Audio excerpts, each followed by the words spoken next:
At Service Logic, we believe the future of the skilled trades lies in training and development, and that's why we created the Edge, a platform dedicated to empowering our greatest assets, our people. From hands-on training to leadership development, Edge is where technicians grow their skills, expand their opportunities, and build lasting careers. Because when people succeed, our companies, our customers, and our industry thrive. This is the Edge. This is the future of the skilled trades.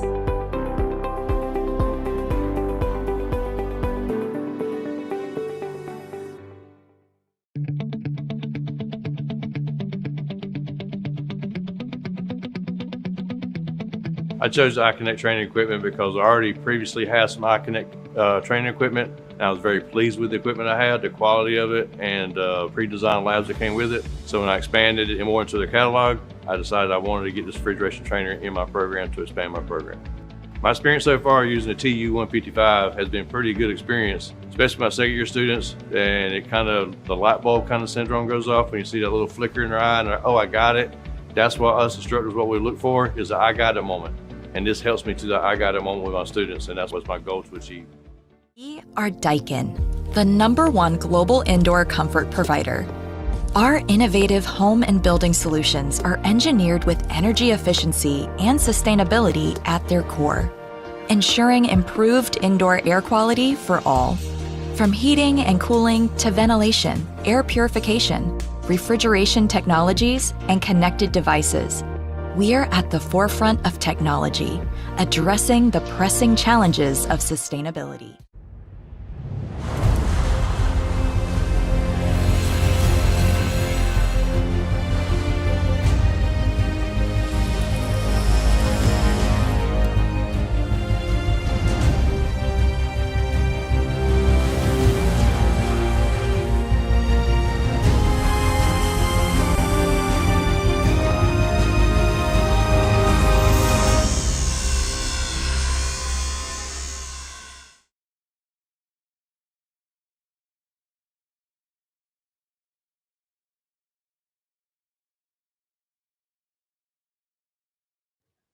Well, hello everyone. Thank you so much for joining us on Did You Know, the ESCO HVAC show. Hey, Sharp Sonny, we are grateful that you're joining us, right? We do this for you.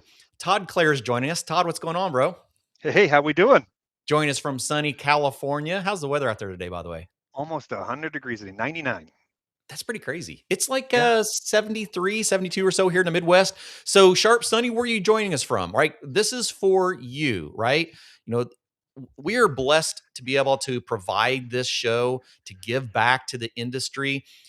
Our mission here at ESCO is to provide everyone in the industry with the resources to be successful. Whether you're a student, you're an educator, you're a technician, whether you're a business owner, we are here for you. Yeah, Eugene Todd is joining us today. Eugene, I know I will be looking for your critique on this because we are going to nerd out so bad today. And I got to make sure that everything is correct. This is like a preview for the class that I'll be doing at our conference.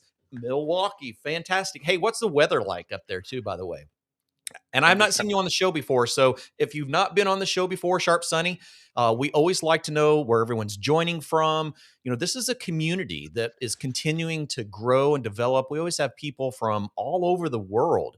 So it's interesting to see where everyone's joining from. No, don't be quiet, Professor Silberstein. We're going to be looking for you. 84 in Denver, that is pretty warm, isn't it? Wow, that's warm, Howard. Yeah, that's not good for the snow. He won't be doing any of that anytime soon. Maybe up in the very, very peaks where it gets, like.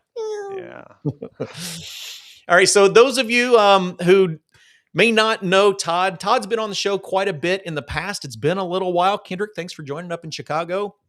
And Todd and I were talking about, doing some more of this co-hosting, bringing in, some additional co-host from the community. And so there's a lot of educators out there. You want to join me sometime? Let's pick a topic and let's do this.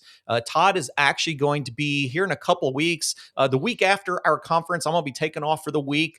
I've got a bunch of remodeling that I'm going to be doing at a house that we're closing on. So I'm going to take the week off, and Todd and Dirk Nauman is going to be joining. They're going to be running the show for that week. Jocelyn will be here with them, kind of helping keep things on track.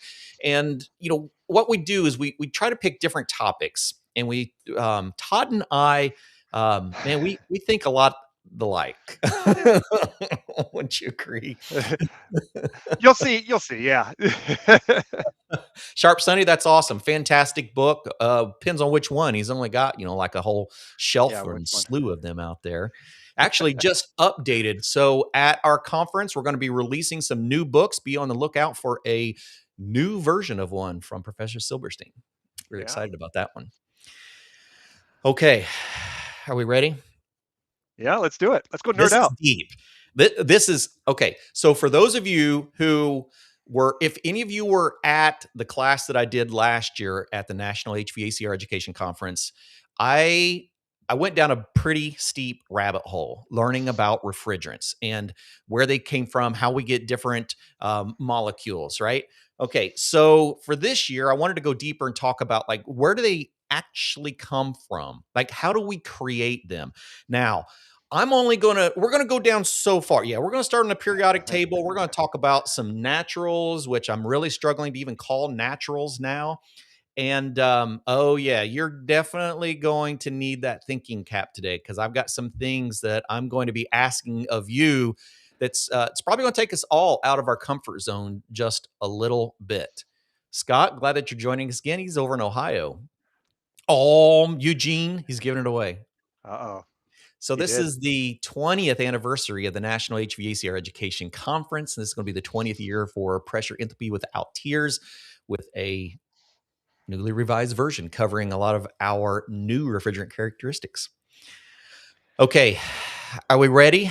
Yeah. Let's do it. Okay, this is a lot. And so if we get too far ahead, if you're not following along with where we are, let us know in the chat. Remember, we are here for you, so we want to make sure we're answering any questions that you might have.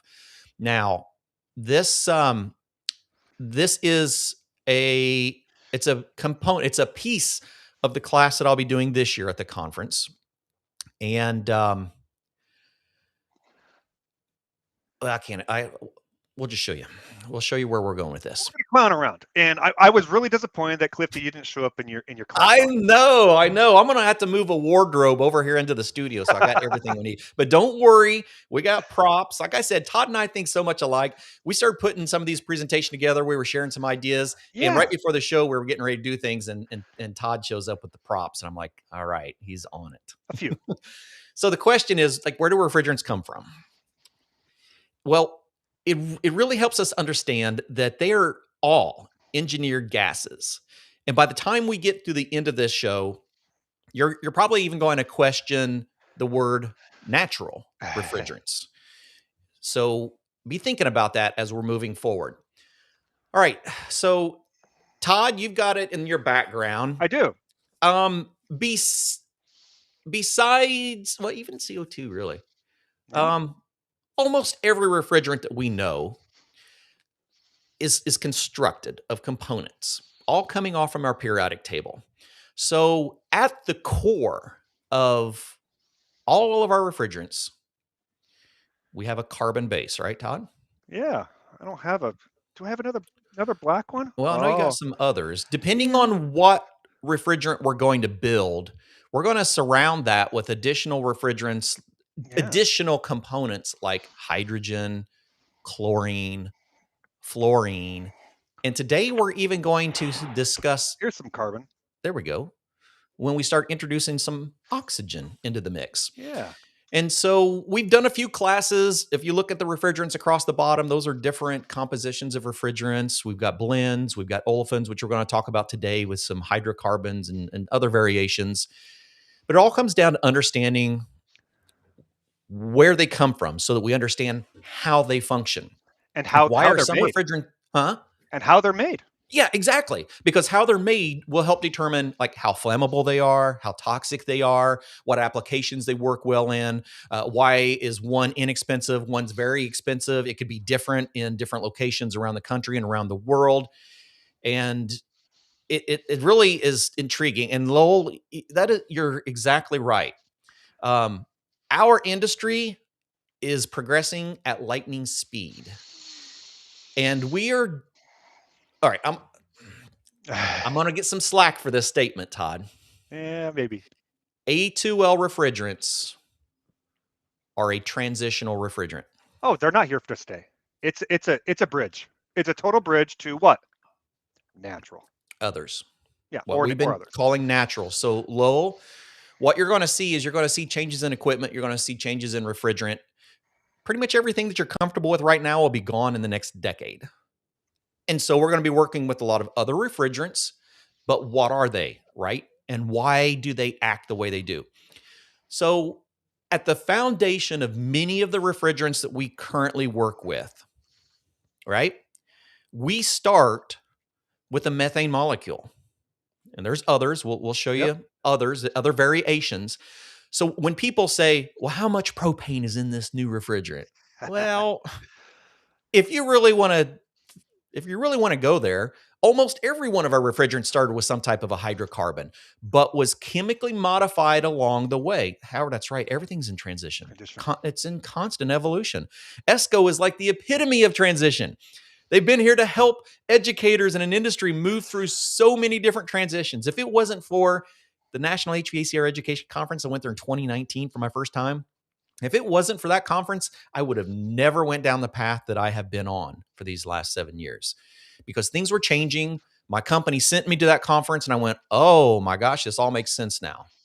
And that's really what we do here is we all join forces to discuss these transitions and try to repaint them with crayons so that it makes sense for all of us, right? Yes. All right, Todd. So we're going to start with two foundational gases. But where do they come from? And where they come from. So let's talk about methane as one. We're going to bounce a little bit in this conversation. So we're going to talk about methane and all different variations of it. And we're going to talk about carbon dioxide. Okay? Yeah. Because there's some really interesting things with carbon dioxide. CO2 is becoming a very popular refrigerant, not just in commercial refrigeration, but in many applications. Monoblocks.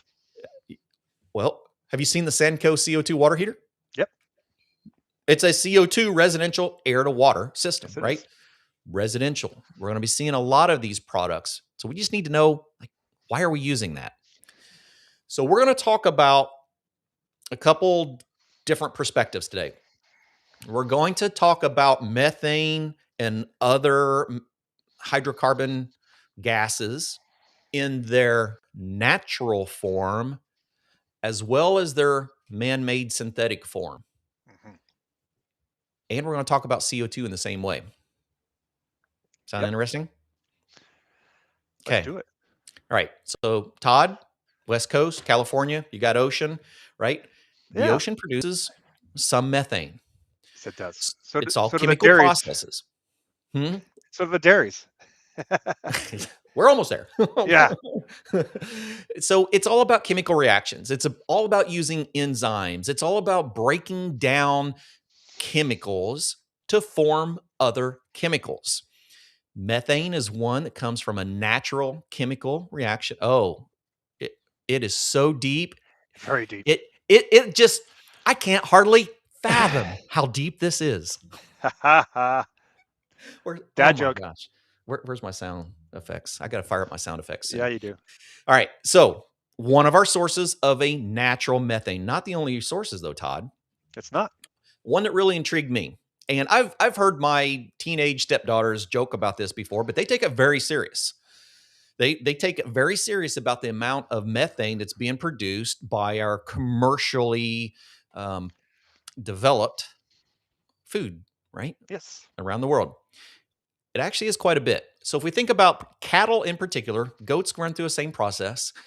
You know, they bring in food, they bring in oxygen, they bring in H2O, and they have a variety of different enzymes and other components like fungi and protozoa and bacteria in their digestive system that can break down those foods, those starches, the H2Os, the O's, can break them down and actually form methane gas. A3, highly flammable gas, right? Comes out both sides, Todd. Yes, it does. It's actual methane. Yeah. Didn't didn't start from the ground as methane. It came from that process of that decomposition. Now, an individual cow can produce 150 to 250 pounds of methane per year. And their methane takes about 12 years to actually break down into its core components again. A lot more than what I would have thought of. A lot more. What? A lot more than you would think. Yeah, a whole lot more. Multiply that times a billion. That's 150 to 250 billion pounds around the globe. About 1 billion cattle is what they're estimating in the global commercial trade. Now, one form of methane that we encounter a lot is a natural form of methane, but it came from the same anaerobic processes, right? It came from the decomposition of materials that was affected by enzymes and other reactants that caused decomposition of proteins. We end up with a natural gas that gets locked into layers in different sedimentary layers. Okay, so this is a naturally formed gas. Billions of years ago. Billions of years now. To demonstrate how that actually gets sustained in the ground, we're actually witnessing a very interesting thing in the permafrost right now. This has just popped up in the last few years. We're actually seeing methane explosions out of Russia and in some of the northern parts of Canada, where we're witnessing permafrost releasing its methane gas, being ignited, and actually having small explosions. And we've even seen some. You got to. All right, I'm gonna hop over to the video. You wait till you see this. I could hang out with these chicks. Like, they're having a lot of fun, but watch what they're actually doing, right? All right, here we go. Beneath the pristine ice here in Alaska, greenhouse gases simmer. This flame ignites methane gases that lie trapped in the permafrost or the soil that forms the Earth's frozen crust.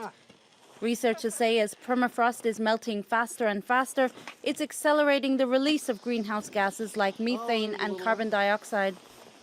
Dr. Vladimir Romanovsky heads the international program for monitoring temperature rise in permafrost.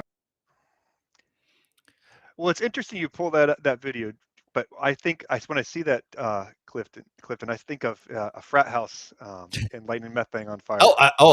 Gosh, I got some good stories. I don't know if I can do them live, but boy, I've got really good methane stories sometime. My best friend Jerry West, I'll have to make sure he's on the show sometime if we ever have that story. Right?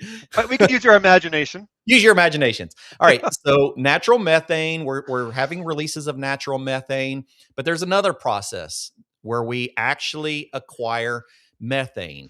Now, this is the one where we have to think about, is it a natural process or not? Okay, ready? Hold on a second.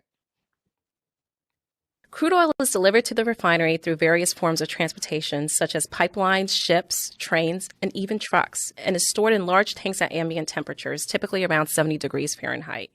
From the storage tanks, crude oil is sent to a furnace for heating, where the temperature can range between 650 and 670 degrees Fahrenheit. The heated crude is then sent to a distillation tower, where the pressure inside the tower is typically in the range of atmospheric pressure. Once the crude oil begins to heat and vaporize, this mixture of hydrocarbons will travel up the distillation tower. And as the vapor travels up, it is cooled to the point where the individual fractions begin to condense out at what is known as the dew point of that fraction. These condensed fractions are then removed from the side drawers on the tower. The lightest portion of the crude leaves at the top of the tower as a vapor. These materials have a boiling point of less than 90 degrees and are typically comprised of components such as methane, ethane, propane, or butane. As you move down the tower to the fraction with a boiling point range between 90 and 220 degrees Fahrenheit, you get what is referred to as light virgin naphtha or light.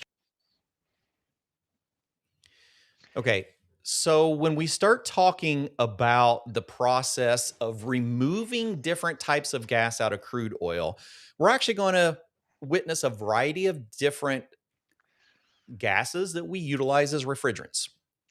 Okay. So, Todd, in this process, you and I were talking about, the different types of gases that come off from that vapor section, right? Those lower temperatures. So if we take a look at this, we're going to encounter a variety of gases that we're going to talk about But there is an additional component of this that I didn't fully understand until you and I had this conversation. Tell Right. me a little bit about this other byproduct that comes out of the petroleum distillation. From the refineries. Yeah. So we all might know we used to use CO2 a lot, right? CO2 is a gas for Yep. condensation, blowing out traps, Great for whatever it might be. blowing out drain lines. Blowing off condenser coils if you can't run water because Mm-hmm. somebody's watching. You can't have Exactly. the will go down the drain, right? A lot of different things we use CO2, compressed gas, right? But I I have a kegerator, not necessarily for beer, but for beverages in general. Yeah. And I went, Pressurizing beverages. Sure. yeah, Carbonating them. and carbonate exactly. And so when the other day, actually a couple weeks ago, it was back right around the holidays. My in-laws came out. They like to drink beer, and I had to go get some new CO2 refill, and I went and got the bill, and I'm like, and I like to support my local mom and pop shops, and I'm like, Right. holy moly, what am I paying for? Well, that's because the refineries here in California, a lot of them have been shut down, and the process, therefore the CO2, less refineries, less CO2. But at that top level, where it's not listed on this diagram, is, if you haven't picked up on it yet, CO2.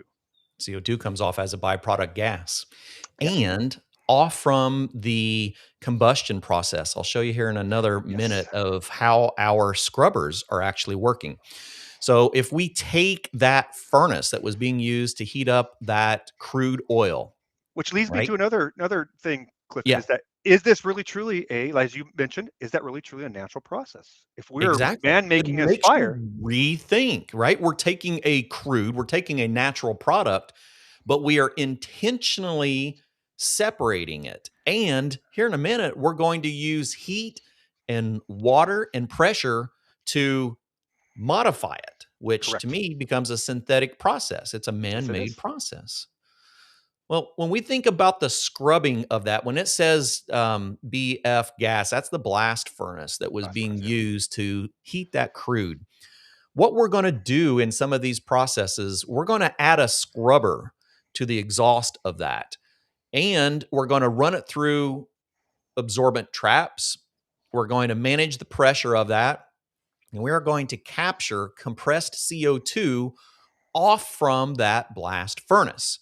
So it makes sense. If we think of, we always thought about California as, having oil refineries. But what's happened to oil refineries recently in California, Todd? A lot of them have been shut down. Although recent weeks, maybe they'll start opening back up. Right. But yeah, But it can make us realize that by shutting those refineries down, we actually were affecting the availability and the cost of of CO2, CO2, compressed which used to CO2, which used to be cheap. used to be cheap. Okay. Well, let's look at another perspective. Let's look at some of our natural forms of CO2. CO2 is a natural byproduct, right? We see that in photosynthesis. We see that in respiration of not just plants, but animals. We see it through anthropogenic, functions, through power plants, like through exhaust and burning of fossil fuels. Correct. We see it in the ocean, as carbon is setting and decomposing. Another interesting one that I hadn't thought about is how much we're talking, like 13 to 15% of all of the CO2 released into the atmosphere actually comes from manufacturing of concrete. And I thought, okay, let's think about that for a minute. Let's think about that CO2. What's happening? Well, we're actually taking our cement products, we're running it through a furnace, heating it up to separate it, right? In that process of separating the lime out, not only are we burning fossil fuels, but we're also releasing carbon deposits. We're introducing oxygen. We're oxidizing the components of it. We're crushing the limestone, releasing it to the atmosphere. We're running through the clinkering process where we're superheating that with fuel once again. We got release of combustion and our processing plants. We have a lot of CO2 being released. That is now starting to get converted to capture that CO2 so that we can actually use that CO2 for commercial refrigeration applications. So another form of man-made CO2 that we are using for CO2 refrigerant. Okay. Got those thinking caps on, everybody? Here we go. All right. And I'm going to leave this one up for a minute. Where do you all think is the most common place that we get refrigerant grade CO2 from? So, boy, I need our Yeah, except Jeopardy. So in What the chat, is? let us know where you think the CO2 that we are using in our refrigeration systems and in our kegerators as well, Yep. where do you think the majority of that comes from? It was not at all what I expected. I know there's a little bit of lag time in social media going into the chat. Hopefully we have some answers. Surely we have someone out there that I'm sure at there least is. has a thought. Well, I can tell you what my thought was. Supply house. Okay, yeah, Eugene. Well, That's where it all comes from, doesn't it? We're all, yeah. Well, I always wondered, I guess I assumed that CO2 was something that was captured out of gases out of the atmosphere, something that we separated and that we filtered, and it was a natural gas, until I learned what it actually does. Maybe it's because everyone out here is doing the same thing. It's like, I don't want to answer that because I have no idea. All right. This is so intriguing to me. The majority of the commercial CO2 that we utilize for refrigerant and other processes actually comes from the production of ethanol. So here in the Midwest, CO2 is still inexpensive, but we grow corn and soybeans here in the Midwest, where they don't on the West Coast, right? So here in the Midwest, we take bushels of corn, in particularly for producing ethanol. We do it with soy also, but bushels of corn are developed here, not for direct consumption. Like you can't eat field corn here in the Midwest. It's nasty. Sweet corn, if you grow it yourself, yeah. But commercial corn, non-edible. Here's why. We take our bushels of corn, and so a bushel is approximately 56 pounds. Now, we take that, we introduce enzymes, we introduce chemical reactions to that, and out of it, we end up with byproducts. We end up with a little bit of corn oil. So for those of you that have cooked with corn or oil and vegetable oil before, that's where it comes from. It comes from this chemical separation, this chemical process of breaking down our bushels of ground dried corn. Now remember, there's some moisture in there too. So there's oxygen in that, right? There's moisture in with this corn. We're going to get out of that distiller's grains that we use a lot for feed. So if anyone has ever seen field feed, that's actually the byproduct of our distillation to produce our ethanol. If you've ever seen that stuff, I've actually witnessed some. Had some friends that bought some for their farm to feed their animals because it was a lot cheaper than straight cracked corn, and they got wet and sit outside for a few days, and then it re-fermented. Right? It still had a lot of yeast inside of it because yeast is one of the components that they'll use to help break this down. Here's the interesting thing. If you look at the ethanol, remember the whole process was to create ethanol. Well, that really isn't the primary process. No. It's a little over half. So out of that 56 pound, that bushel of corn, we actually produce about 19 pounds of ethanol, but we produce about 16 pounds of biogenetic CO2. Already filtered because of the process, because we have separated these gases completely, right? So it is a very refined CO2 gas. And that is actually one of our primary sources of CO2 that we utilize for refrigeration. Isn't that crazy? Really, really cool. I had no idea before we went down this rabbit hole. Like this rabbit hole's been going on, Todd, for almost 2 years now. It's not done. There's like 90 some slides on this deck. Hopefully we'll get through 30 or 40 of them. The rest of them, you got to come to the National HVACR Education Conference to learn more about this. Okay. So let's look at this now. So we got our feedstock, our corn feedstock. It comes in and we're going to start our fermentation process. We're going to add yeast. We're going to add different sugars, different components to it. Okay. We do end up with some ethanol, but that's not all, right? Ethanol was 19 pounds out of that 56. So the rest of it, we're going to go through more processes even. And we're going to set up a natural gas steam boiler. We're going to introduce water into it. We're going to introduce heat, and we're actually going to be capturing the byproducts off from that as CO2. And we're going to run that into an absorption system, and we're going to capture that. So we've got 2 separate forms, if not 3 separate forms of CO2 off from that ethanol production that we are going to start storing, and we're going to turn that into our refrigerant grade CO2. Yeah, there are different grades, of course, we all know, but Yeah. refrigerant grade is, I think it's, correct me if I'm wrong, is 99.8 or is it 99.9? I can't remember what it is. And of course, medical grade's different, but yeah. Right. So was any of it natural? I don't know.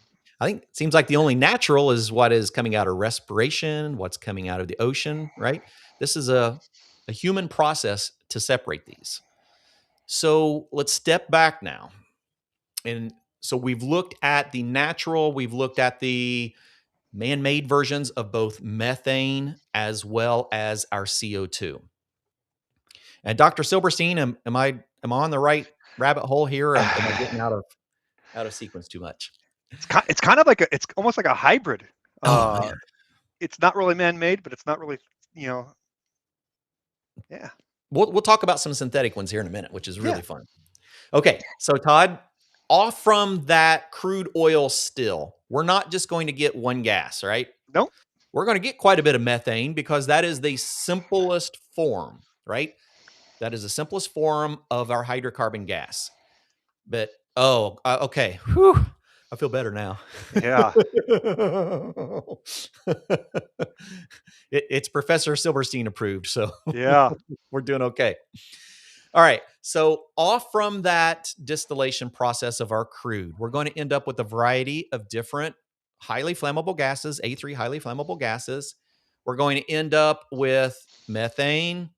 We're going to end up with ethane. So the only difference between that methane and ethane now is we're going to start bonding some of that additional carbon and hydrogen components, right? 1 carbon, 4 hydrogen, that is methane. 2 carbon, 6 hydrogen, ethane. Oh, look at that one. 3 carbon, 8 hydrogen, that's propane. We all know that one. We call that R290. Yep. Right? If we go to 4 carbon and 10 hydrogen, well, that's butane. Now, that's not R600A that we're quite often using. R600A is an isomer called isobutane, right? But we can talk about that one later. We actually will cover that in the class. So if you want to learn more about that, how we get those isomers, you got to come to the class in the conference next week. Okay. We can go down the chain. I got 5 carbon and 12 hydrogen. That's pentane. Now, this is where it really gets intriguing. So all of you that have stayed this far, I thank you. You're nerds like us, and you want to know, all right?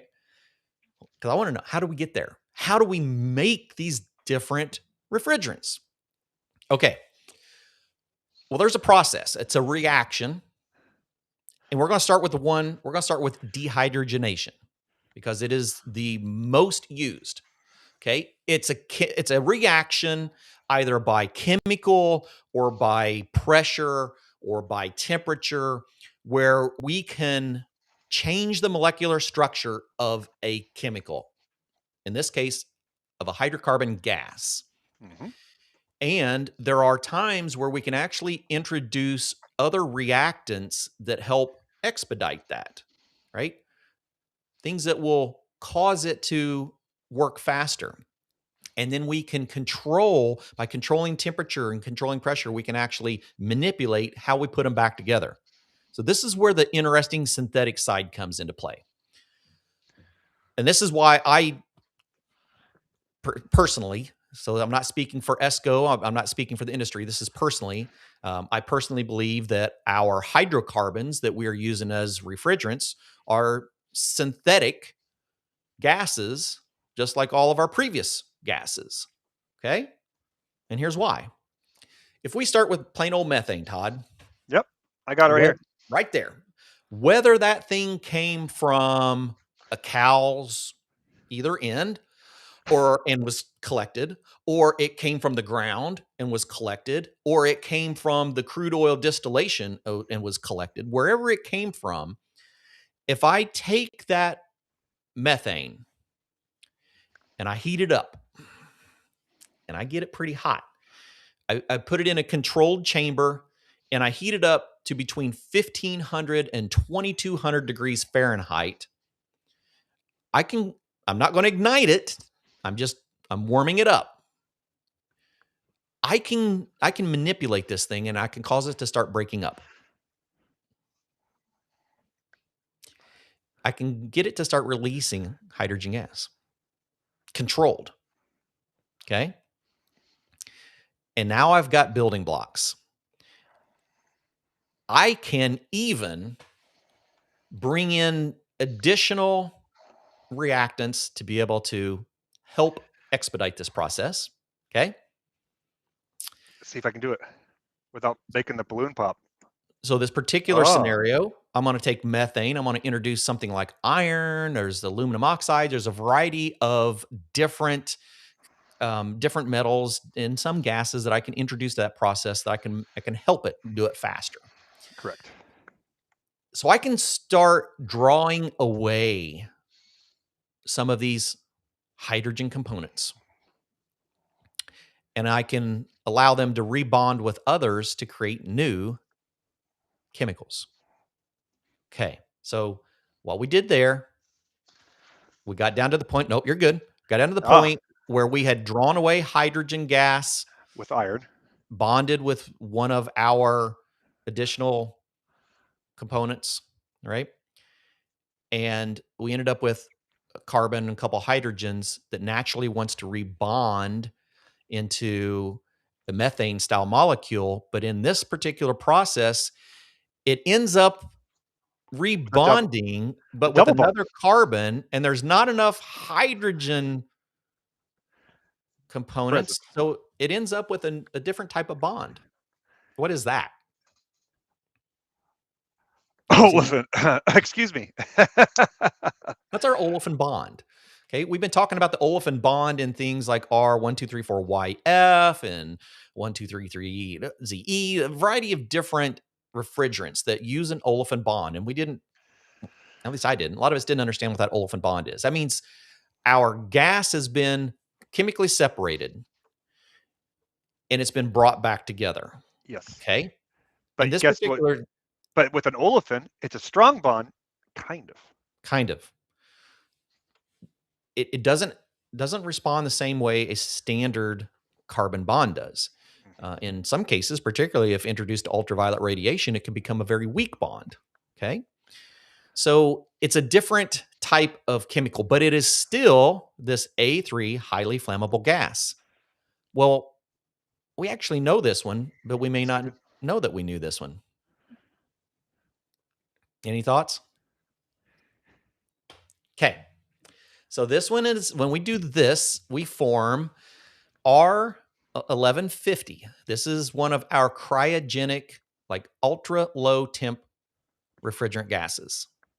It is an A3, highly flammable, has an ozone depleting potential of 0. It has a global warming potential of 3. Highly flammable, phenomenal refrigerant. Okay.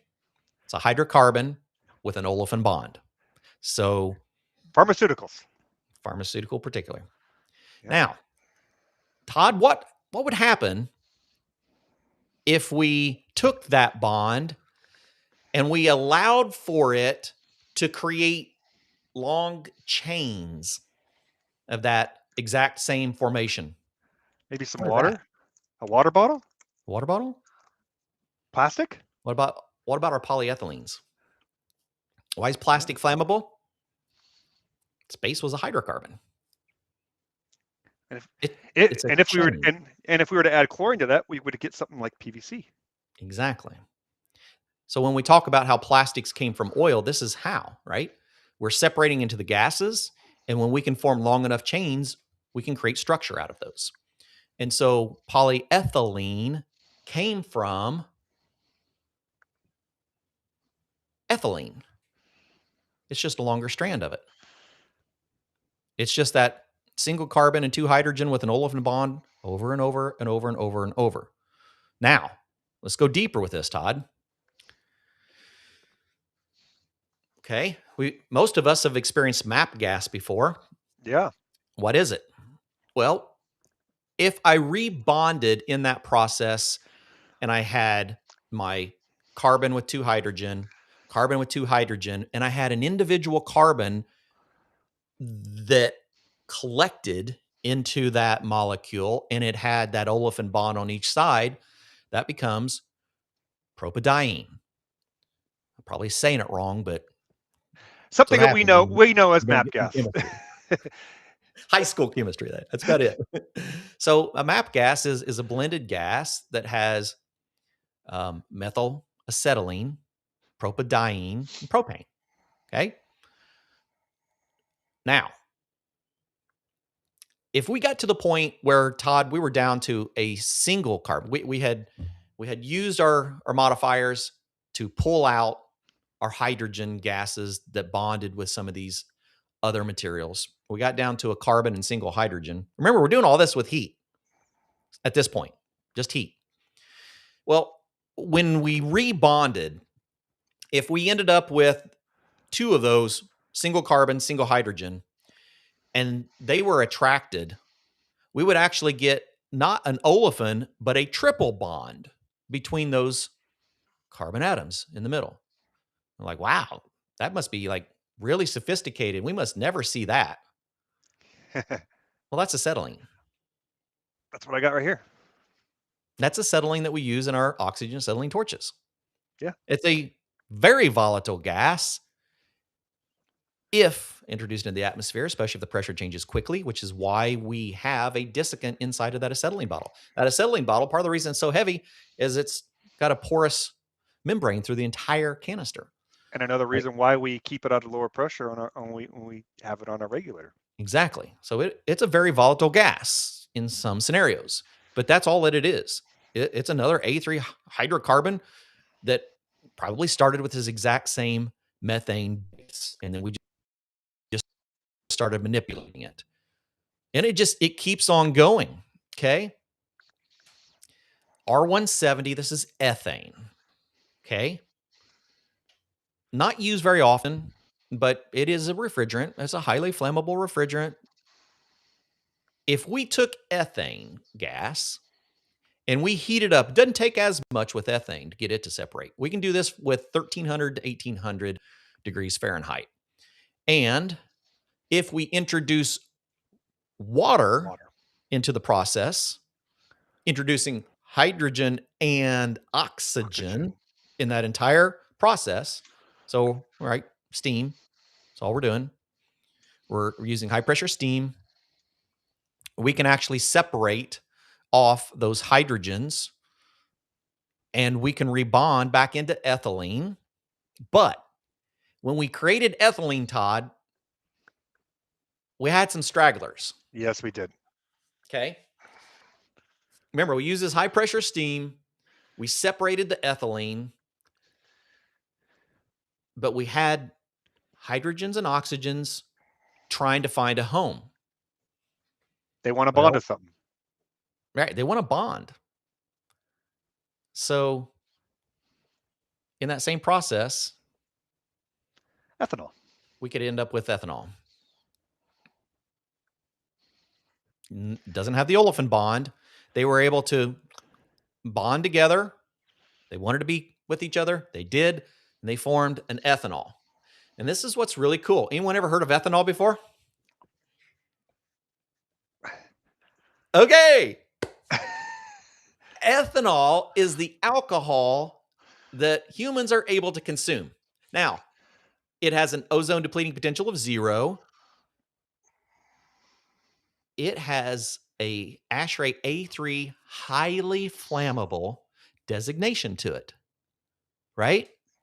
Well, Todd, how in the world can you and I, because we do sometimes, how can we as humans consume an A3 highly flammable gas? Well, first of all, we aren't consuming pure ethanol. That's number one.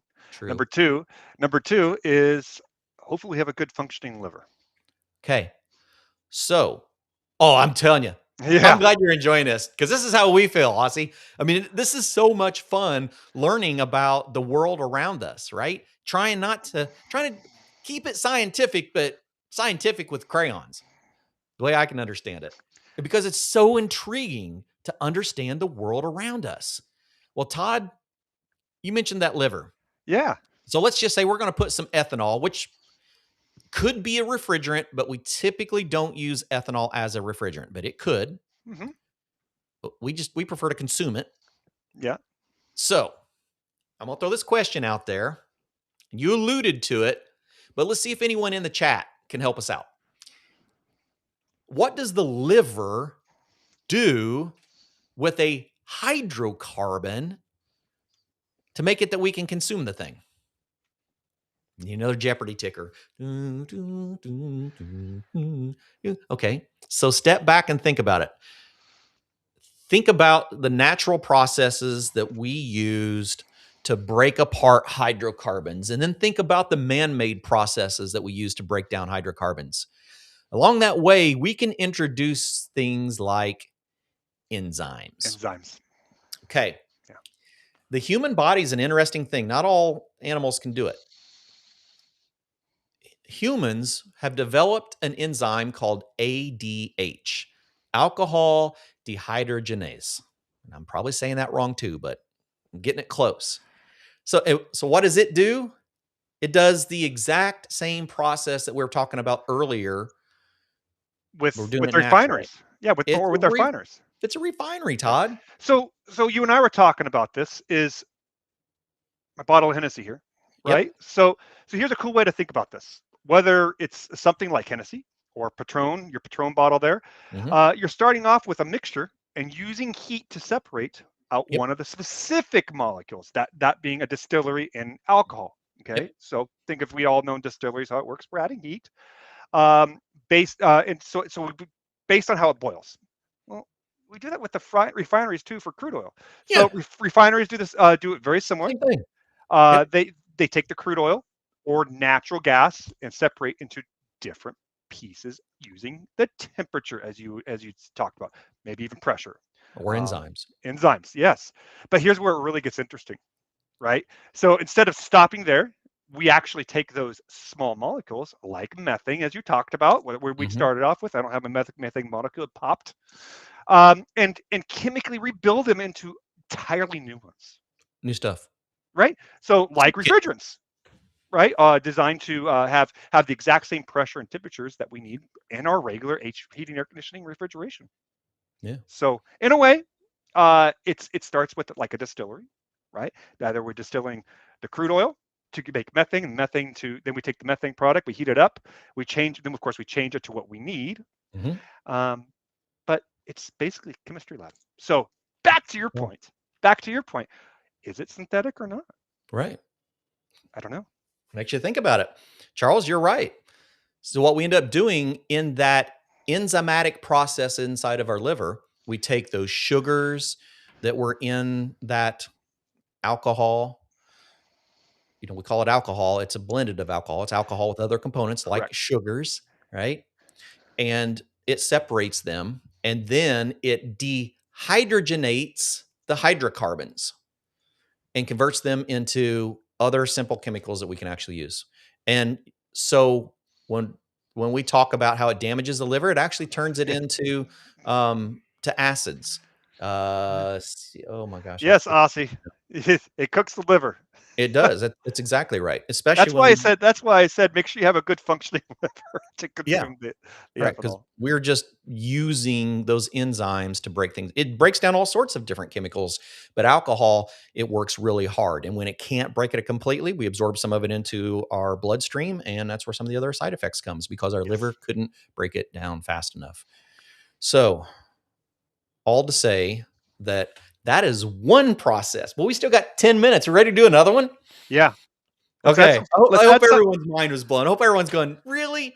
Is that what we're doing? Is like all of this come Well, back to oil? but see, even so, where we're going to go next is, well, all those hydrocarbons are A3s. Yeah. How do we make them A2s or A1s? Yeah. Let's see. Show us how it's Okay. done. Okay. Another reaction is called defluorination. Okay. It's another chemical reaction where we're going to remove fluorine atoms from our molecule.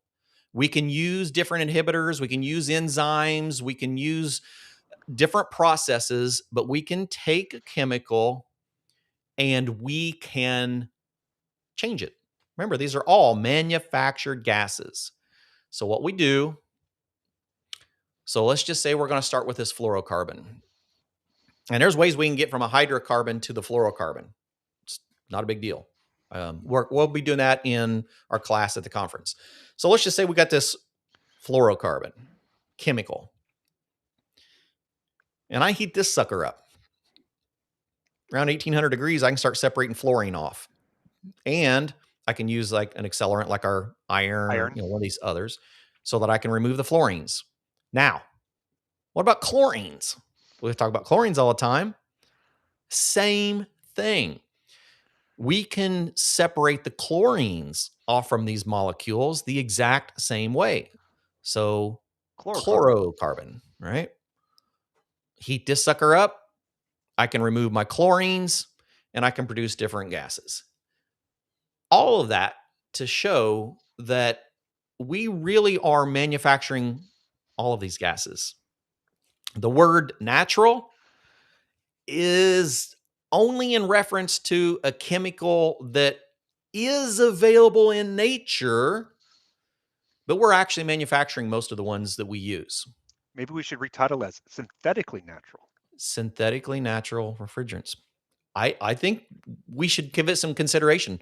I think everyone should rethink about our refrigerants and understand that, okay, so there's one of the things that I'm not going to go into any kind of conspiracy theories. I'm just going to say that oil is not going to last forever. And if we run out of oil, we run out of all of the refrigerants that we know. And then some. Okay. So are there ways that we can manufacture chemicals using actual natural components? And one that is taking a lot of precedent in the industry right now, I would say it's a developing technology, is using electrolysis, using electricity to convert. If we take CO2, say if we can naturally capture CO2, we can introduce it to water. So we have carbon, oxygen, hydrogen. I can actually use electrolysis to change the molecular structure to produce things like ethylene from CO2, right? I can take the bad and convert it to something that hopefully I can put in a contained sealed system and not allow it to escape. So we're looking at ways to produce new refrigerants, new chemicals, new molecules without being petroleum-based hydrocarbon molecules. That's nuts. We're not even halfway through this slide deck, Todd. That's how deep of a rabbit hole this thing has been. So in the chat, let us know what you think. There's a lot of people hanging on. There's not a lot of comments. Either everyone is going, oh, this makes sense, or they're going, what the heck did I just spend an hour listening to? Or the other time we just bored them to tears and they fell asleep. Yeah. That's possible. We want to know, because this is the kind of thing we like to do. We like to truly learn about the industry and the world that we live in. And when we understand how these refrigerants are made, it helps us understand the changes that we are going through, right? And it's interesting because, years ago when I took my EPA, you're talking CFCs, chlorofluorocarbons, and all these makeups, HCFCs, right? Hydrofluorocarbons, etc. And it didn't make sense to me at the time, many years ago. Yeah. You walk this like, oh, that's what that means. And be able to draw the bigger picture of where these things came from is really helpful. Yeah. And then, of course, why is fluorine bad? Why Right. is chlorine bad? Right? Then we start talking about your ODP and GWP and why we're kind of Brett Wetzel and I did it, the history of CO2, right? Yep. We started with CO2 and then like, hey, guess what? We can make synthetic refrigerants, true synthetic refrigerants. And now we're coming back full circle to CO2, natural refrigerants. Yeah. Sharp Sunny, I know this was deep. That's why I tried to forewarn everyone up front. But as you grow as a professional in this industry, now you've got a foundation. When someone says, it's just the compressor manufacturers and the refrigerant manufacturers, the patent ran out and they got to come up with something new. No, the fact is we don't have an endless supply of refrigerants. We have to be creative. And, Aussie, you're right. Now, I would be the first one to say, I have lived vegetarian for a few years of my life. I love cooked cow. I just do. Gotta love your But steak. there would be a solution if we produced less commercial harvested meat, and we used a lot of our actual corn or a lot of our grain to produce things like CO2. Yeah, we have long-term solutions. When we look at what our long-term solutions are, hydrocarbons are not the long-term. They're probably our next phase. I would say so. We're it's back to your bridge or A2Ls, right? Yes. They're that bridge to go back to the natural refrigerant. Yep. And that's going to be what, a couple decades, and then we're going to have to figure something else out. 2036, the HFC phase down based on the AMAC and the Kigali Amendment to the Montreal Protocol dictates an 85% reduction of all HFC refrigerants by 2036. And we are still on track for that. 2029 is when we will see, or 28 or 29, we see that next 30% reduction in the manufacturing of HFCs, which means we're just a few years away from not having enough HFC refrigerants for an industry, which means we have to go to other things. Are they going to be HFOs, which are synthetically modified HFCs? Are we going to hydrocarbons? Are we going to CO2? That's the big questions. You're right. There's a lot of change happening in a short window of time. One generation. 10 years. Yeah.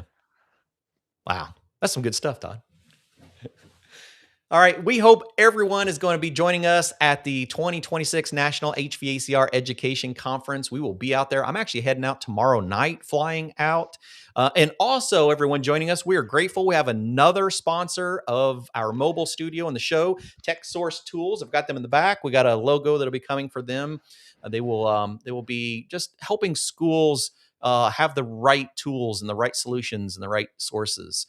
And we're glad that they're hanging out with us and they're helping you grow as a professional in the industry. And Todd, you'll be back here in a couple of weeks. Yeah, and I threw the Tech Source Tools down there on the ticker, so that way if they want to navigate there, feel check those out. Free. And it's not too late to join us at the conference. Heck no.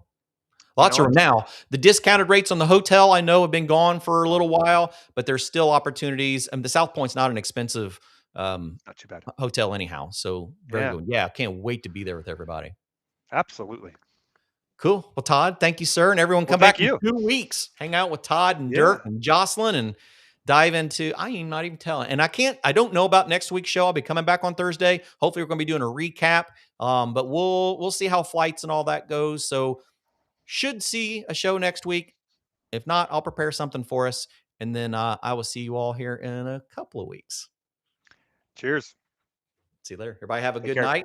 And we'll see you the next time on Did You Know, the ESCO HVAC show. Bye, everybody.